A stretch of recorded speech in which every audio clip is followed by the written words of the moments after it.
அந்த படத்துல வந்து ஒரு பாட்டு இருக்கும். சூப்பர் ஸ்டார்ன்னு யாருன்னு கேட்டா சின்ன ஆ குழந்தைய சொல்லு. அது வந்துட்டு அந்த சாங் வந்து ஆக்சுவலி கிளைமேக்ஸில் வந்துட்டு நாங்கள் எல்லாரும் திருப்பி அதை வந்து இது பண்ணுவோம். அப்போ எல்லாம் இங்கே சேரில் உட்காந்துட்டு இருப்போம். சேரில் உட்காந்துக்கிட்டு அந்த சாங் வந்துட்டு பண்ணுவோம்.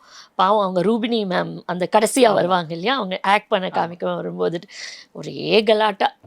நாங்கள் அவங்க எல்லோ கலர் ட்ரெஸ் எதோ போட்டு அங்கிளையும் அவங்களும் கலாட்டா. நாங்கள் டீஸ் பண்ணுறோம், கமெண்ட் பண்ணுறோம். அவர் சிரிக்கிறாரு, பசங்க தானே அப்படின்ட்டு.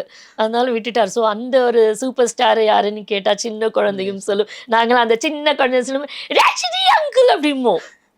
ஸோ அதெல்லாம் வந்துட்டு இது அந்த கடைசியாக இருக்கும்போது அதெல்லாம் ஹீ ஆல்சோ என்ஜாய்ட். அந்த பிக்சர் வரும்போது வந்துட்டு அந்த இதெல்லாம் வந்துட்டு it is very good experience working with அந்த லைன் வந்து இப்ப இருக்க ஜெனரேஷன் கிட்ஸுக்குமே பொருந்தது. இப்போ வருமா? ஏன்னா இப்பவும் எப்பயுமே சூப்பர் ஸ்டார் யாருன்னு கேட்டா எப்பயுமே ரஜினி. எப்பயுமே அது வந்து அது வாட் சே எவர் கிரீன். அது அவ்வளோதான். அங்கே தான் அது அந்த சூப்பர் ஸ்டார் வந்து அங்கே மட்டும்தான், வேற யாருக்கும் கிடையாது. ஓகே. இனிமேல் யார் வந்தாலும் அது கிடையாது. It he only holes that.